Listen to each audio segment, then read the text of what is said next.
I am Riden Alcantara, President of NXP Semiconductors Cabuyao Inc. Workers Union. Our union is an affiliate of National Federation of Labor Unions Kilusang Mayo 1 or May 1st Movement. Last May 5, I and 23 other leaders of NXP Semiconductors Workers Union were illegally dismissed from work. Philips was NXP's former name. It's one of the biggest electronic companies in the country and is based in Cabuyao, Laguna. It makes microchips and is a supplier of a well-known brand like Apple, Nokia, Asus, and Huawei. The management says illegal strike is the reason why we were fired. This is not true.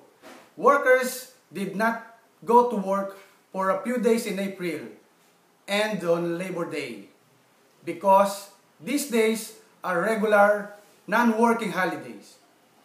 The Department of Labor and Employment itself has said that it will punish companies that violate these holidays. Why is that we, workers, are the ones being punished now? We were dismissed because we are fighting for a significant wage hike. The management wants to give a meager wage hike. This is very far from our demand for an increase in the wage hike that we received in the previous CBA. We were dismissed from the work because we are fighting for a regularization of contractuals.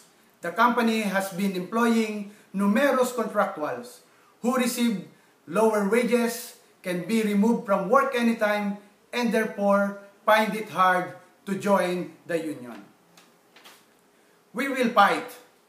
Not only did the company refuse to heed our legitimate demands, it is also remove us from work. It seems that NXP want to bust the unions.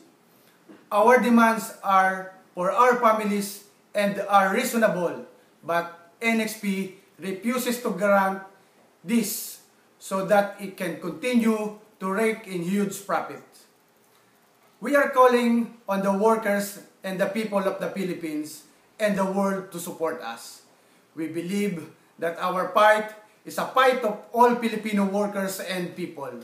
We workers want and deserve a significant wage hike and work regular employment.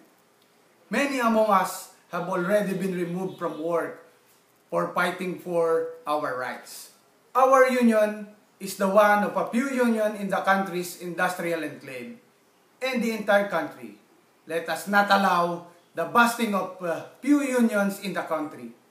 Let us not allow capitalists to further exploit us workers, which will surely happen once genuine workers' unions are busted. We will fight.